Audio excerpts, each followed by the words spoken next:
गर्भ धारण करने के लिए इसके लिए मासिक धर्म जरूरी है। इसके बिना तो इंसान का जन्म ही नहीं हो सकता। दीक्षा का मासिक धर्म एकदम ठीक समय पे आता था। फिर ऐसा क्या हुआ कि दीक्षा माँ नहीं बन पाई?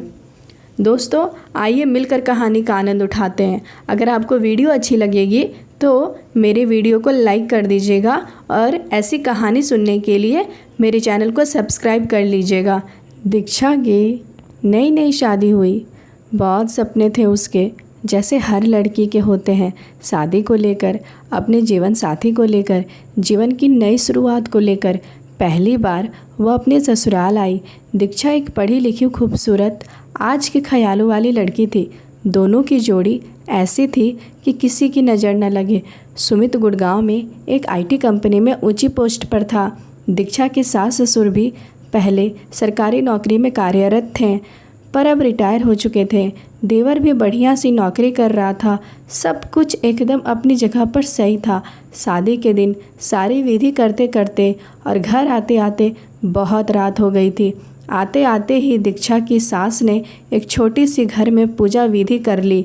दीक्षा की बहन राधा ने सास को समझाने की बहुत कोशिश की कि सब बहुत थक गए हैं और बाकी की विधि दूसरे दिन कर लेंगे, पर वह सुनने के लिए तैयार ही नहीं थी।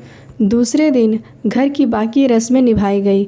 2-3 दिन बाद दीक्षा से रसोई की पूजा करवाई गई और उसने पहली रसोई में हलवा बनाया, जो सबको बहुत पसंद आया। ससुर जी ने अपनी बहू को शगुन के तौर पर 1500 रुपये दिए और खूब आशीर्वाद देकर कहा कि ऐसे ही इस घर के लिए भाग्यवान बनना।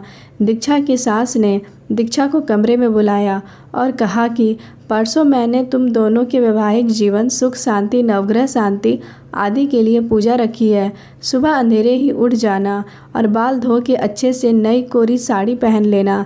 दीक्षा सब कुछ बड़े ही ध्यान से सुन रही थी। अचानक सास ने पूछा, अच्छा, तुम्हारी तारीख कब की है मासिक धर्म की? कहीं ऐसा ना हो कि मैं इतनी तैयारी करूं और तुम सब पर पानी फेर दो। दीक्षा को अजीब लगा, पर ज़्यादा ध्यान नहीं दिया। वह बोली, नहीं माँ जी, अभी 5-6 दिन हैं तारीख को, कोई गड़बड़ नहीं होगी। हाँ, पर शादी की दौड़ भाग में कुछ कह नहीं सकती। सास बोली, तो एक काम कर ले, गोलियां खा लेना ताकि पूजा में कोई विघ्न नहीं आए। दीक्षा सर हिलाकर अपने कमरे में चली गई। पूजा विधि सब ठीक से हो गई। सभी रिश्तेदार अपने अपने घर लौट गए। सुमित की भी छुट्टियां खत्म होने वाली थी। वह कमरे में आए और सुमित ने जोर से दीक्षा को खींचकर अपनी बाहों में ले लिया। वो उसके करीब आने की कोशिश कर रहा था। उतने में दीक्षा बोली, सुमित, मुझे तुमसे कुछ बात करनी है। पर सुमित कहाँ सुनने को तैयार था। दीक्षा ने कहा, सुमित प्लीज, बात ज़रूरी है। आज माँ जी। उतना सुनते ही सुमित दीक्षा की तरफ देखकर बोला, कुछ कहा क्या माँ ने? दीक्षा बोली, माँ जी ने कहा है कि अभी घर में मंगलम वातावरण है, इसलिए अभी ऐसा कुछ भी मत करना। चाहो तो मैं तुम्हें बाद में खुद टिकट निकाल कर दूंगी, तब खूब घूम लेना मन भर के। सुमित, तुम्हें नहीं लगता यह सब थोड़ा अजीब है? उतने पर सुमित ने कहा, दीक्षा, माँ थोड़े पुराने विचारों की है। वह बाहर से जितनी कड़क स्वभाव की दिखाई पड़ती है, अंदर से उतनी ही नरम है। तुम कभी भी उन्हें किसी चीज़ के लिए मना मत करना, क्योंकि यही छोटी छोटी चीज़ें दिल में घर कर जाती है और आगे कितना भी कुछ कर लो फिर दिमाग से जाती ही नहीं। मैंने माँ को कभी किसी बात के लिए मना नहीं किया और यह सिर्फ 4-5 महीने की ही बात है।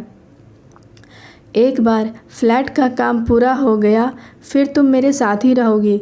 फिर तुम्हें जैसे रहना है वैसे रहना, मेरी तरफ से कोई पाबंदी नहीं होगी। उसे सुमित की सारी बातें समझ आ गई और उसकी मम्मी ने भी यही समझाया था कि शुरुआत में कुछ दिन ससुराल वाले बोले वैसा ही करना, चाहे तुम्हारी इच्छा हो या ना हो। अगर तुम्हें सभी के दिलों में अपनी जगह बनानी है तो वो जैसा बोले वैसा ही करना। 5 दिन बाद सुमित चला गया। सब कुछ एकदम बढ़िया चल रहा था। तभी दीक्षा को मासिक धर्म पीरियड आ जाते हैं।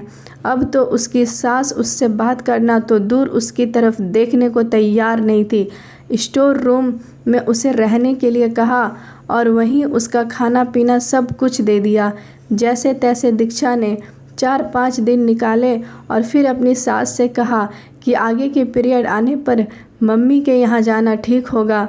तो सासू माँ बोली कि हाँ सही भी है, घर भी अपवित्र नहीं होगा और मुझे भी बार बार छुआछूत के कारण सफाई भी नहीं करनी पड़ेगी। लोग कहते हैं यह सब भगवान को चलता नहीं। दीक्षा ने कहा फिर फूल कैसे चल जाते हैं भगवान को? फूल आने के बाद ही एक पेड़ को फल आते हैं। वैसे ही एक स्त्री का शरीर होता है गर्भधारण करने के लिए, इसके लिए मासिक धर्म जरूरी है। इसके बिना तो इंसान का जन्म ही नहीं हो सकता। जाने दो, मैं क्यों इतना सोच रही हूँ, मुझे यहाँ कब रहना है, 4-5 महीने ही तो निकालने हैं। ऐसा कहकर उसने खुद को समझाया। थोड़ी दिनों बाद कभी तीज त्यौहार तो कभी कोई पूजा, कभी कुछ ऐसा कहकर दीक्षा को गोलियां लेने के लिए कहा जाता और घर में लड़ाई ना हो इसलिए वह लेती रहती। उसका वजन भी बढ़ने लगा था। समझ नहीं आ रहा था ऐसा क्यों। वो खाना भी लिमिट में खाती थी, एक्सरसाइज भी समय पर करती थी। वो दिन ब दिन चिड़चिड़ी होती जा रही थी और शारीरिक और मानसिक तनाव वह अलग। पर सुमित के पास जाकर सब ठीक हो जाएगा ऐसा सोचकर वह खुश हो जाती। कहते कहते साल भर निकल गए। अब कहीं जाकर सुमित के साथ रहने लगी अपने फ्लैट में। सब कुछ बढ़िया चल रहा था, एकदम वैसा ही जैसा वो चाहती थी। कभी कभी सास का फ़ोन आ जाता था कि अभी यह पूजा है और वैसी कोई बात हो तो गोलियां ले लेना। सुमित तो मना नहीं कर सकता और वह खुद की समझती, बस एक बार कहीं नौकरी लग जाए तो यह कहकर मना कर दूंगी कि छुट्टी नहीं मिल पाई और बार बार गोलियां भी लेनी नहीं पड़ेगी।